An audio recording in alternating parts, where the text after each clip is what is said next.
The fastest way of losing your team's trust is not by making mistakes, it's by pretending that you never do.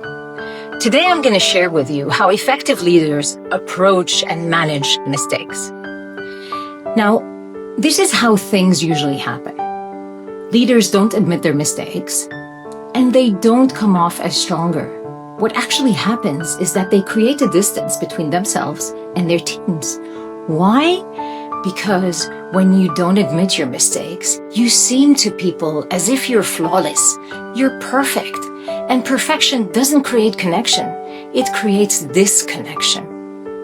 And with disconnection, safety is hindered and trust is hindered. Now, if you're finding this to be helpful, hit the subscribe button now. I share tools and practical ways by which you can become a better leader and grow your emotional intelligence. So you wouldn't want to miss what's coming next. Now think of a time when you were led by someone who was never wrong. How did that feel like? Now, of course, it might have been impressive at the start, but with time, you start getting scared and fear kicks in. Fear of making mistakes, fearing of stating your opinion, fear of showing up as who you truly are and pretending to be something you're not. And what happens then? The cost is too high because engagement goes down, creativity is nulled, and performance goes down the drain.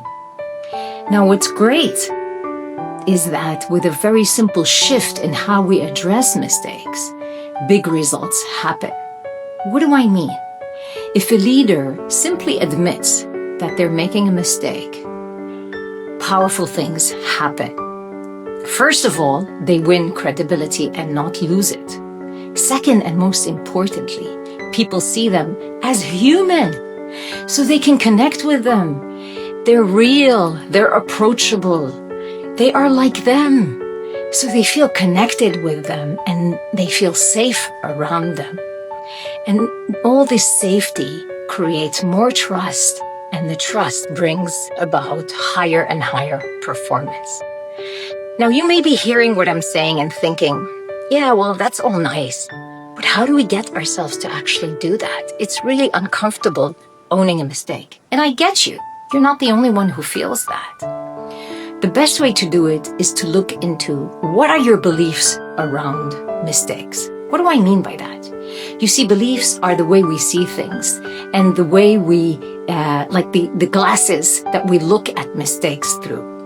So if you were brought up in a very harsh environment, most probably you see mistakes as failures, as shameful things, and you see yourself, if you make a mistake, you need to be shamed for that. So when shame is all around mistakes, of course I'm going to try to avoid admitting that I made a mistake. So how do I change that? First of all, know what beliefs you have around mistakes. So discover those beliefs. And you can do that by simply asking yourself, what does making a mistake mean to me? Who would I be if I make a mistake? How do I feel about myself if I make a mistake? And so on. And once you understand and uncover these beliefs, you can shift them into more positive thoughts around mistakes. For example, mistakes are not failure, they're a way to learn. Mistakes are a gift. If I open that gift and be open to it, I can grow and develop as a person. Or perhaps, like Thomas Edison, who said, I did not fail, but I managed to create 10,000 things that don't work. So can you imagine us shifting the way we look at mistakes?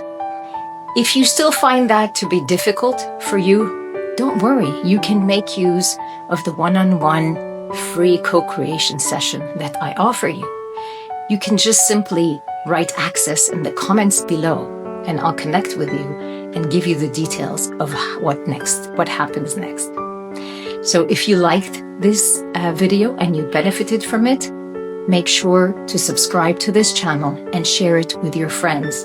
And let's grow workplaces into more positive cultures, into places where people can thrive.